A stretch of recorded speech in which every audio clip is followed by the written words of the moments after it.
Everyone and welcome. Nyama, Wurundjeri Woiwurrung Gulin, Gurunganinu Bik Wenawap Darabandari, Nyariana Nyanga Bik Ban Ba Nyagu, Gagukal Nangit Bambu Thielingbu Ba Gamaji. I acknowledge the Wurundjeri Woiwurrung people on whose land Darebin Council stands. I recognise their continuing connection to land, water and culture, and to pay my respect to elders past, present and emerging. It's great to see so many people here for our first planning meeting of 2020. Membership of this meeting is as listed on the agenda. We do have apologies from Councillor Tim Lawrence and Councillor Julie Williams. Councillors, does anyone have a conflict of interest to disclose this evening? No, there are no conflicts of interest that have been disclosed.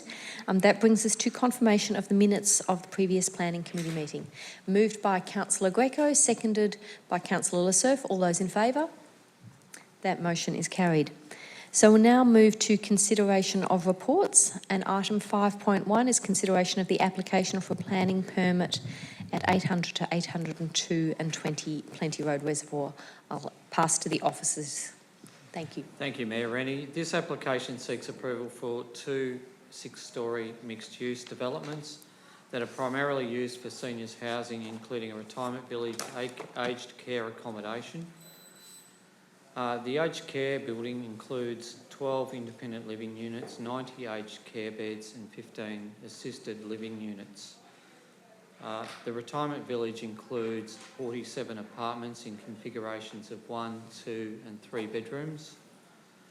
The development also includes a range of communal amenities which are typical of these modern facilities, including pool, gymnasium and rooftop areas.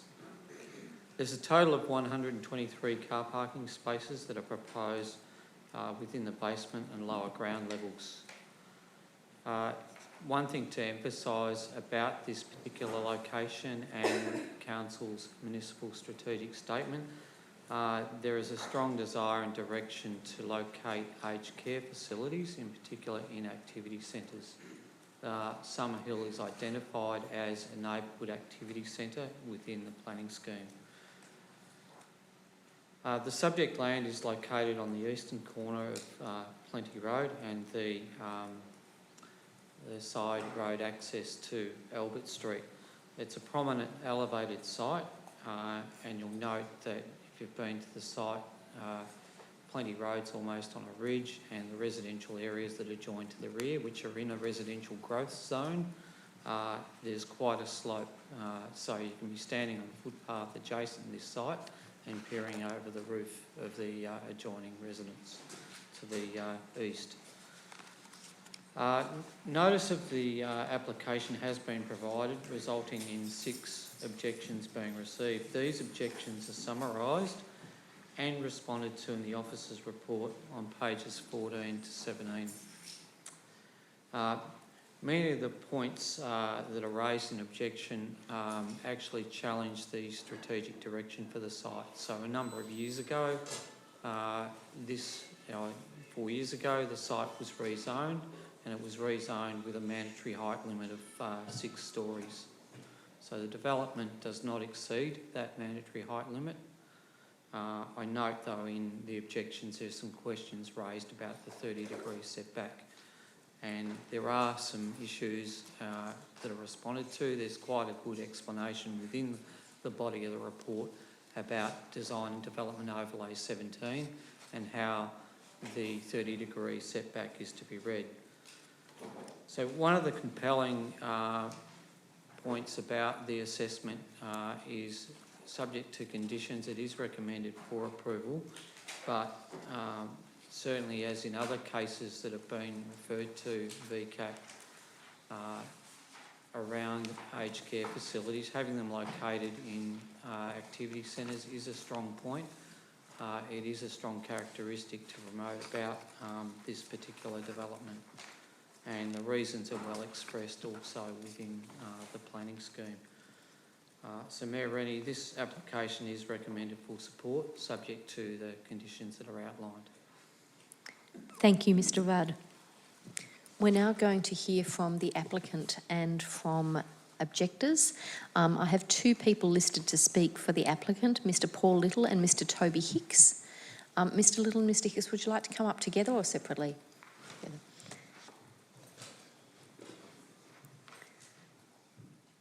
Thank you. You have 5 minutes to address the Planning Committee. Thank you, Mayor and Councillors. My name's Toby Hicks and I'm the General Manager for Japara Real Estate. I'll provide a brief background on the proposal and the importance to the community, and Paul Little of Planning and Property Partners will discuss the planning aspects of the submission. By way of background, Japara Healthcare is one of Australia's largest and leading providers of residential aged care. We own and operate 51 residential aged care homes and 5 retirement villages along the east coast, South Australia and Tasmania. In 2014, the company floated on the Australian Stock Exchange with a mission to grow existing operations in the regulated government aged care sector, as well as expansion into the full continuum of care, which encompasses retirement living and assisted living, which you'll see in this proposal. In 2015, Japara entered into an agreement with the former owner to purchase the site. Shortly thereafter, a meeting was held with council planners to understand the desires and the framework for the subject site. Subsequently, we feel we have responded to council's desire to see this as a gateway precinct and project. It is well documented that Australia's population is rapidly ageing, with the current generation as well as the influx of baby boomers set to peak during the period of 2025 to 2027. Therefore, the demand for quality accommodation is greater than ever before. Japara identified the reservoir and wider Darebin catchment as a key target area, primarily due to the high rate of 65-plus-year-olds residing within the LGA. The SA2s of both Reservoir and Reservoir West are both 5 and 6% greater than the Greater Melbourne region for population over the age of 65. Furthermore, pressures on the availability of land across Melbourne inevitably result in density vertically rather than traditional horizontal retirement village model. The vertical model of retirement living and residential aged care is now a widely accepted model within the inner urban locations and allows us to create integrated communities built around an offering centred on care, as well as the ability to allow our residents to age in place. The overall proposal focuses on 3 very considered models, key models of care, being independent living apartments, apartments with care or assisted living apartments, and the final being residential aged care. In summary, before I hand over to Paul to cover off on the planning aspects of the proposal, Japara has put significant time into ensuring the product offering meets the requirements of the future years of the older population within Reservoir and the LGA of Darebin, ensuring the ability to age in place within the wider community. We very much appreciate the opportunity to have this reviewed by Council. Hopefully look forward to providing much needed community asset for the residents of Reservoir and the wider Darebin community. Thank you, Mr Hicks. Councillors, my name is Paul Little. I'm a town planning consultant acting for Japara Developments Proprietary Limited. On behalf of our client, we've been through a lengthy process with council officers, which includes engagement at pre-application stage to, one, present the opportunity as we see it for this site. We see it as being a very strategic opportunity. And also to talk through, of course, the planning controls and the expectations of how this proposal will respond to its particular geography, including its interfaces. We're encouraged by Darebin Council's age-friendly city announcements, also its positive ageing Darebin community direction, which is aimed at providing for and planning for what is going to be a very significant shift in the population of Melbourne, Australia, and of course your municipality. Planning for these things is very important, and often what happens is that most individuals in the community are somewhat confronted by having to learn about aged care rather than planning for it or being ready for it. And what this project, we think, will deliver is an opportunity for ageing in place as per the Japara model in a way that responds very appropriately to the particular site context. The planning controls are very well summarised in the officer's report. I won't rehash those, but nevertheless, this proposal does respond very well to its strategic directions, those directions being drawn from policy, both at a zone level but also your planning scheme. And it's a proposal that has also met the expectations of all of the referral authorities who've responded to the application. And it's over the course of the past almost 18 months we've been working with your officers towards what is the culmination of the report before you. We respectfully request that councillors endorse this proposal. Thank you, Mr Little. And thank you both. You may resume your seats. I have one objector listed to speak. That's Mr Alex Sands. Mr Sands, please come up.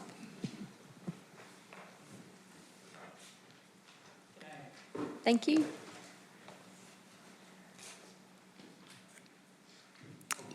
You have 5 minutes. Yeah, look, I will keep it brief. I'd just like to start by saying we're not against the development. We think that the development in principle is a really good idea. It's an old site and it's empty, and aged care, fine with that, great, go for it. We just really want the development to comply with the rules in the planning scheme.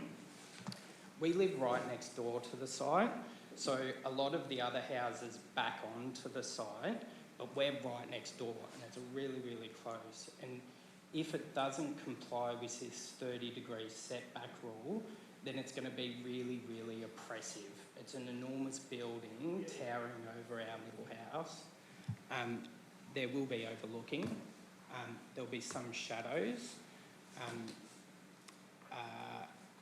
But that can all be mitigated against if the proposal just complies with the 30-degree setback requirement. The planning officers spoke about the strategic direction and the recommendations at page 33. Although they don't talk about how the 30-degree setback requirement should be read as they indicated, it doesn't talk about that. Their recommendation just talks about the factors that weigh against the 30-degree setback requirement, and they talk about the strategic direction of the site and weighing those things up. And you might think to yourself, okay, we've got to weigh up all of these considerations. Well, you don't, because the Act does it for you. If you look at Section 7 of the Act, it says where there's a specific planning control, it applies to the extent of any inconsistency over a municipal statement or anything like that. And I've got copies I can give you, but you can go and have a look for yourself. It's really clear. And there's no ambiguity about the 30-degree setback. It's so, so clear. But we don't want to just be negative. We want to be able to kind of talk about solutions, because we don't want to go to VCAT. No one wants to go to VCAT. You guys don't want to go to VCAT. It costs everyone money and time.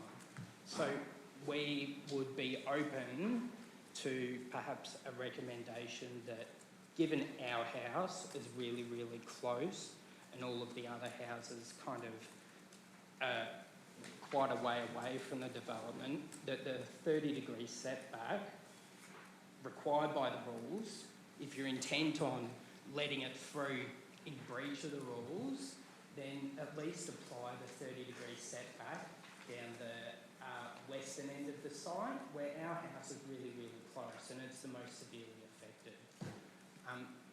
But, you know, primary position, just please make it comply with the planning scheme. That's your job, you know. Great. Thanks. Thank you for your time tonight, Mr Sands. You may also resume your seat in the gallery. Councillors, are there any questions for Mr Rudd? Councillor McCarthy. Thank you, Chair, and thank you to the applicant and objectors for their presentations. Just hoping to get a response from Mr Rudd, through you, Chair, to the matters raised by the objector in relation to compliance, specifically in relation to the 30-degree setback rule. If we can get an officer interpretation in relation to that, please. Yeah, so the element I referred to, Mayor Rennie, that is mandatory is the height. The rear setback or the 30-degree setback is discretionary. And where that's applied is if a building's particularly close, say less than 10 metres, the 30-degree is taken pretty seriously, and there's generally a push if we're involved in a pre-application meeting to get in that immediate zone fairly strict compliance with that requirement, but again, it is challengeable. And the reason it's discretionary is that there are context issues which you've got applying in this site. You've got quite a bit of slope variation between where the residential properties are and this subject site. Equally too, you can have contexts where there are buildings on the residential side, for instance, that might be an immediate abuttal, like a shed or another building, which would give rise to a variation in that requirement. And what the report sets out in this instance too, there is a strategic deliverable in the planning scheme that says this is very much a sought after land use activity, and it's probably going to happen, as was stated by the permit applicant, in a vertical form to fit within activity centres, where our planning scheme encourages it. I have some diagrams I can just put up just quickly that will show near where Mr Sands lives what the impact is near his section. So the red area there shows the area that's within the 30 degrees. If you're wondering what the top axis or angle line is, that's the 45-degree setback that's typically applied to most of the commercial interfaces with residential land. The green bar shows what appears in a 10-metre setback. So you can see that the area where there is non-compliance with the discretionary requirement is beyond 20 metres. Thank you, Mr Rudd. Councillors, are there other questions? Councillor Greco? I'll come to you and then I'll come back to Councillor McCarthy. So, Councillor Greco? Yeah, I have a couple of questions. Just in relation, through you, Chair, just in relation to DDO 17 and just in relation to the point that was raised by the objector, and that the language that's used in DDO 17 talks about must. So I just want to understand where there must be a 30-degree setback. So I just want to understand, given that we're using that language, how does the discretion factor then come into play when we're using such strong language in the DDO? Through you, Mayor Rennie, I can categorically say it's a discretionary requirement. It's not a mandatory requirement. So through the design and development overlay, council is unable to mandate a 30-degree setback. And the reason for that is we have to consider the context. Thank you, Mr Rudd. Councillor Greco? Just a further question is that I didn't hear this from the objectors or neither from the applicant, whether there's been any discussions between the objectors and the applicant in trying to find a way forward in relation to this particular application. Thank you for the question. Mayor Rennie, I understand there's not been any form of consultation meeting between the permit applicant and objectors. Thank you, Mr Rudd. Councillor McCarthy? Thank you. It's just a follow-up in relation to Mr Rudd's response earlier. Just to understand the diagram we have in front of us, the green bar, if you could just expand on what the green bar is in this context, if that's okay. Just trying to understand what the rules say is required, and I think that's where I'm interested in understanding the objectors' comments and how that actually does play out here. And is there any room here in relation to the objector's claim that council could go further? Just to explain how this works, Mayor Rennie, there's three sections we actually have. There's some more I have here that I could show, which is showing beyond the site here. This one's the section here, I understand. And the green area is a 10-metre setback, and it's showing what that 10-metre setback looks like to the 45 degrees, which is where the little hand is, and then to the 30 degrees. Not too steady tonight. There is the 30 degrees at 10 metres. And that 10 metres is the width of that green bar, which I'll just highlight again. So that is 10 metres, that dimension from there to there. So what I've said earlier is the setback is just over 20 metres before that area of non-compliance. Thank you. Councillor McCarthy, do you have a further question? And yes, thank you. And just so if council were to seek to condition or amend the application in some way to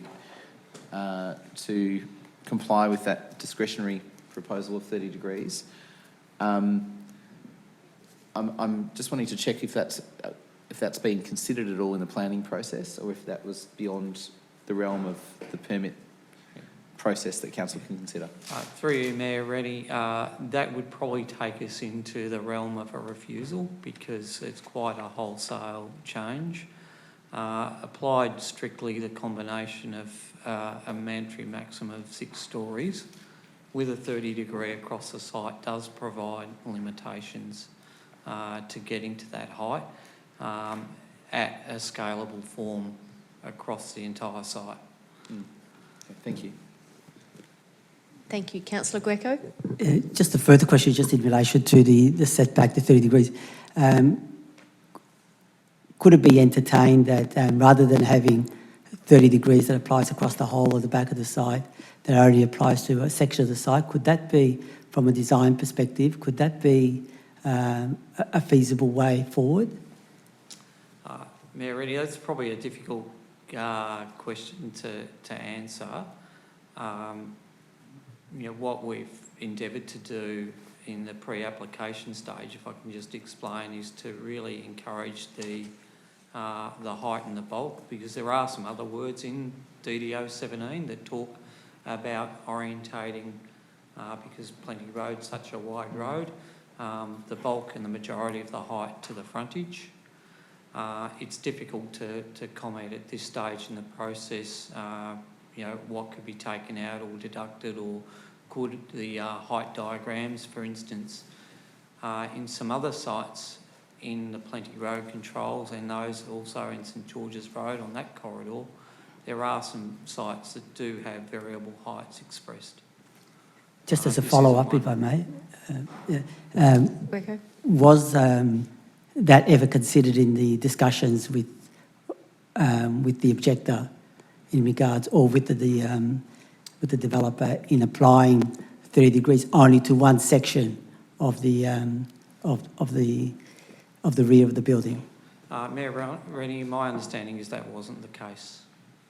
It was or was not? Was not. Was not. Thank you. Councillors, are there any further questions? Councillor Messina. Through you, Mayor Rennie, I'd like to discuss the waste management proposal, and we speak about normal waste and recyclables, but we haven't addressed food waste, and has that been addressed in the waste management plan? Mr Rudd? Mayor Rennie, no. Thank you. Are we able to make that a condition of the planning permit? Mr Rudd, your advice on that? Mayor Rennie, it is possible, yes. Thank you. Councillors, are there any further questions? I'd like to move an alternate motion, flag that. Thank you, Councillor Greco. I'll just double check that there's no further questions before calling for a motion. No? Okay. Councillor Greco, you have a motion. Yeah, I'd like to move an alternate motion. I've asked officers to prepare the wording of it, and the alternate motion essentially asks that the planning committee defer this matter up to 3 weeks. I've been told that would be an appropriate time, and to defer the matter, enabling the objector and the developer, together with the council officers, to sit down to see whether some accommodation can be made, and then to come back to council after that meeting takes place. Okay, thank you for that motion, councillor Greco. We will need to get the words. I don't know if there are any words that have been prepared to that effect. Mr Rudd, did we get any words? Or councillor I've asked for the Greco? wording, Okay. so... We have the wording, and however, in essence, it's a deferral to the next planning committee, which we will prepare. Okay, so we'll just get those words on the screen. It might take us a minute or two, but we'll make sure that we have the words so we know what we're debating.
Councillor Greco,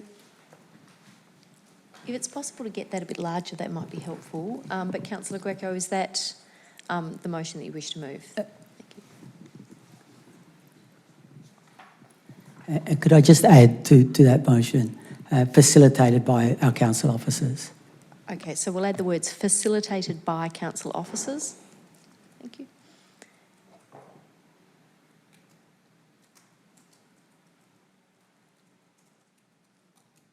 Thank you. Before we begin debate, I'll just ask whether anyone has any questions in relation to that motion that they'd like to ask of the officers.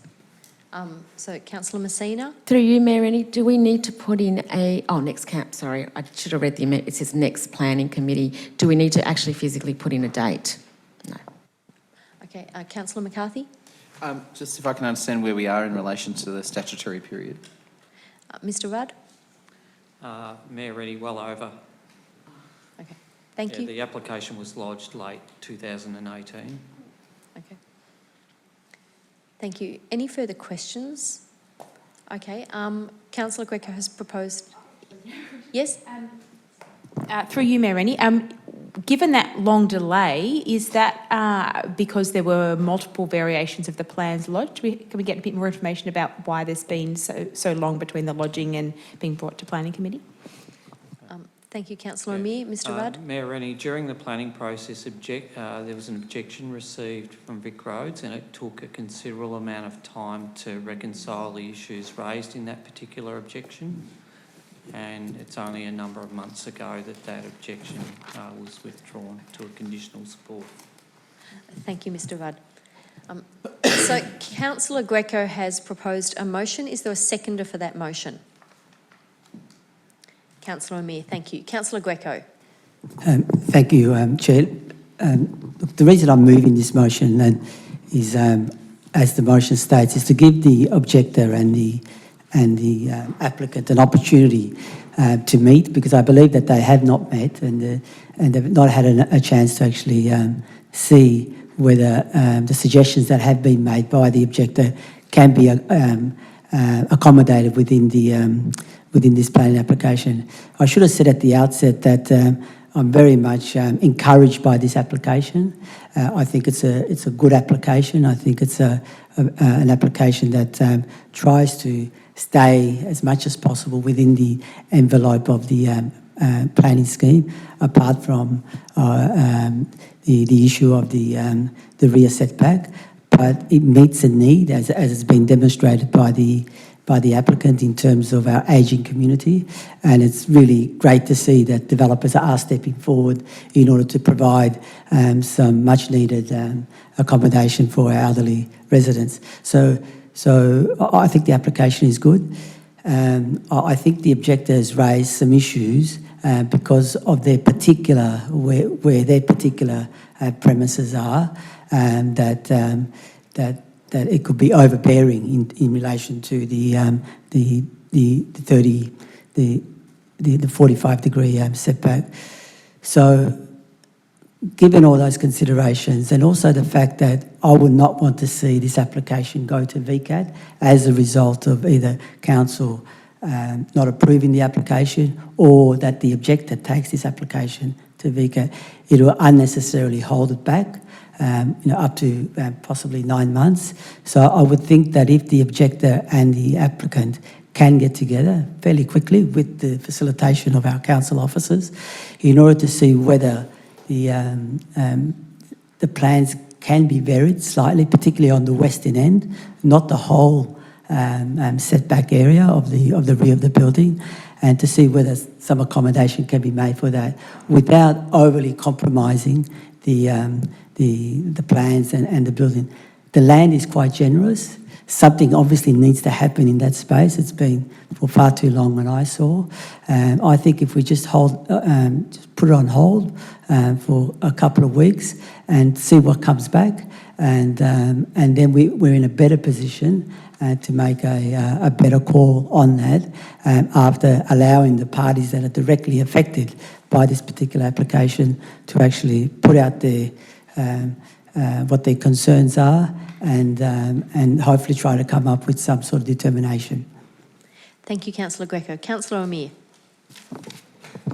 Thanks, Mayor Rennie, and I also want to echo what's been said about the great need for aged care services in Darebin. It's something I'm very glad to see an application for aged care facilities, and as has been mentioned, the location is excellent, being right near the tram and Summerhill shops. The design itself in terms of amenity for the future residents and seeing the diversity of different living options and the range of communal facilities also seems very good, so I'm glad to see this proposal. That said, I did visit the site today so I could see for myself, and I can confirm what was mentioned by the objector, that that particular residence at 1116 Summerhill Road is right on the line. The bedroom window, bathroom window, landing where the sun comes in the morning, very small courtyard with grass, would be very much impacted by this new building, and it is a challenging site, not least of which because of the quite steep slope going southward, and also acknowledging the unusual shape with the narrow end on that western side. But I acknowledge that although we are over the legal time period, that these planning processes can sometimes favour the bigger businesses over the needs of residents. So if there's something that could be done to improve the amenity, particularly access to winter sunlight, is seems to be the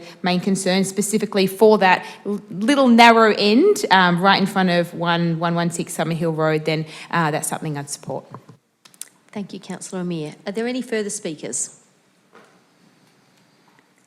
There being none, I'll put that to the vote. All those in favour? And against? That motion is carried. The Planning Committee has determined to defer this matter to provide an opportunity for the objector and applicant to speak as per the motion. That does leave open some options for the applicant, which I'm sure you'll be able to discuss with council officers. We hope that you'll participate in that process. Thank you, and that we'll see you in 3 weeks' time or 4 weeks' time at the next planning meeting. Councillors, that brings us to the next item on the agenda, which is 5.2.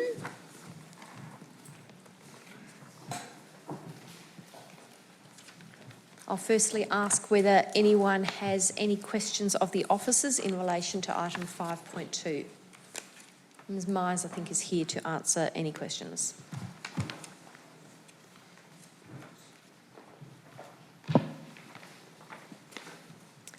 Councillors, if there are no questions, I'll ask if there's a motion. Councillor McCarthy? Happy to move the recommendation as listed. Thank you. Councillor McCarthy has moved the recommendation. Is there a seconder for that? Councillor Amir, thank you. Councillor McCarthy?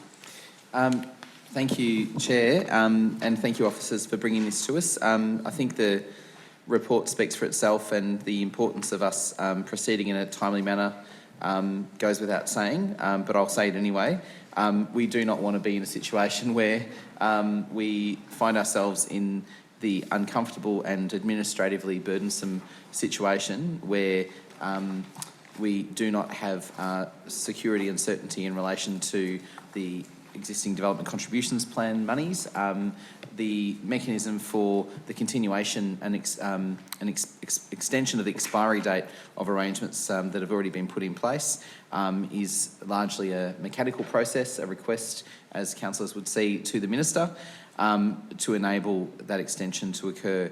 So on that basis, I think it's incumbent upon us as council to, as planning committee, to proceed with that request. I would say that that request has an expiry date, the existing arrangements have an expiry date of June 2020, and that dates back, of course, to the work that council undertook in 2014 to ensure that unexpended funds can be allocated, in this case to the multi-sport stadium, a project which is of city-wide significance and of course significance to the health and well-being of our whole community, but particularly women and girls who we have identified as a target cohort for increasing their participation in sports and recreation in the city. So on that basis, I'm pleased to support the officer's recommendation, and I really hope that the Minister responds positively to the letter from the Mayor, which will be forthcoming should this be supported.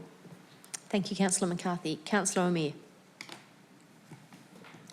The Developer Contributions Plan is a complex piece of work and is running along consistently with some of the infrastructure projects we have here in Darebin, and on the 3 years that this council has been working together, we've had a strong focus on community infrastructure, including the development of the multi-sports stadium, which was getting closer and closer as time goes by. We don't want the community to be missing out or any delays any further in having access to that infrastructure, that being built. What was needed in Darebin when the plan was first developed is largely consistent with the needs of Darebin now, so it makes sense to be extending the current plan. It's absolutely still relevant, and there will be further opportunities in the future for further revisions as we better understand the future needs of Darebin. But for now, we want to get the MSS built, and this is a good way of allowing that to happen. Thank you, Councillor Amir. Are there any further speakers? There being none, I'll put that to the vote. All those in favour? That motion is carried. Thank you, councillors. That brings us to the end of consideration of reports. We're now in item 6, other business. General planning information scheduled VCAT applications. That's moved by Councillor Lassurf and seconded by Councillor Greco. All those in favour? That motion is carried. Consideration of reports considered confidential. There are none. So we're now at the close of business. Thank you, councillors and members of the gallery tonight.